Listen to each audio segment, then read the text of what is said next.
New India Herald के YouTube channel में आपका स्वागत है।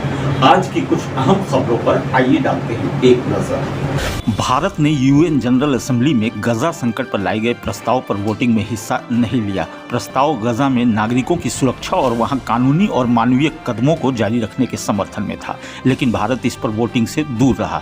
हालांकि हमास के चरमपंथी हमले की निंदा करने वाले कनाडा के संशोधित प्रस्ताव के पक्ष में भारत ने मतदान किया, जो बहुमत न होने से यूएन जनरल असेंबली में गिर गया।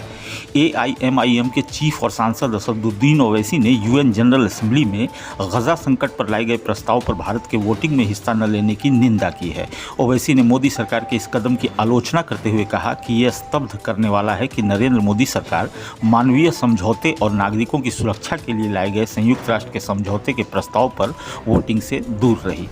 इजराइल और हमास की लड़ाई के बीच जम्मू कश्मीर में सुरक्षा एजेंसियां हाई अलर्ट पर हैं।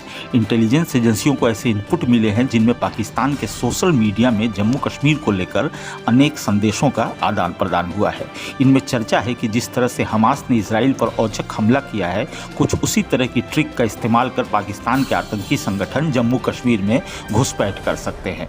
कांग्रेस नेता राहुल गांधी ने आज छत्तीसगढ़ में एक चुनावी सभा को संबोधित करते हुए कहा कि सरकार चलाने के दो ही तरीके होते हैं। एक तरीका सबसे अमीर लोगों को फायदा पहुंचाओ, दूसरा तरीका गरीब लोगों की मदद करो। उन्होंने कहा कि हमारी सरकार किसानों की, मजदूरों की, बेरोजगारों की मदद करती है। भाजपा की सरकार अडानी की मदद करती है। राहुल ने मोदी सरकार पर जातीय जनगणना से डरने का भी आरोप लगाया। रिलायंस इंडस्ट्रीज के चेयरमैन मुकेश अंबानी को जान से मारने की धमकी मिली है। एक अनजान शख्स ने ईमेल के जरिए मुकेश अंबानी को 20 करोड़ रुपए नहीं देने पर जान से मारने की बात कही है। ईमेल में कहा गया है, अगर तुम हमें 20 करोड़ रुपए नहीं दोगे तो हम तुम्हें मार देंगे। हमारे पास भारत में सबसे अच्छे शूटर हैं। यह धमकी 27 अक्टूबर को शादाब खान नाम के एक व्यक्ति ने भेजी थी।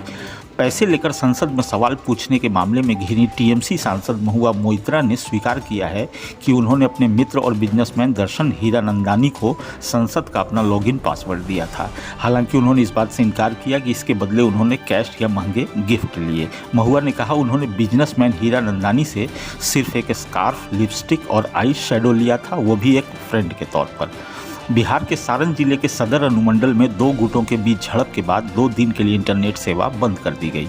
घटना शुक्रवार सुबह 5 बजे की है, जब छपरा शहर के नए बाजार से दुर्गा मूर्ति को विसर्जन के लिए ले जाया जा रहा था।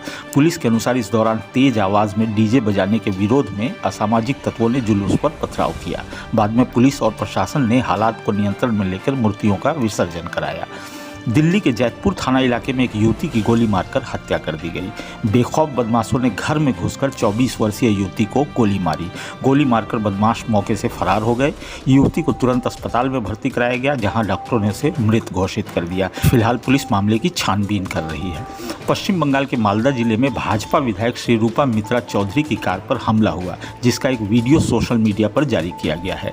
मित्रा ने तृणमूल कांग्रेस पर हमला करने का आरोप लगाया है। श्री रूपा मित्रा चौधरी ने दावा किया है कि बीती रात मिल्की पुलिस चौकी क्षेत्र के पास टीएमसी के गुंडों ने उनकी कार पर हमला किया।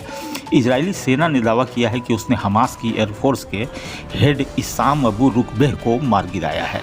आईडीएफ के मुताबिक 7 अक्टूबर को इजराइल में पैराग्लाइडिंग से हमले के लिए रुकबेह ही जिम्मेदार था। दूसरी तरफ लगातार इजरायली सेना टैंकों के साथ गाजा पट्टी में घुसकर हमास के ठिकानों को निशाना बना रही है।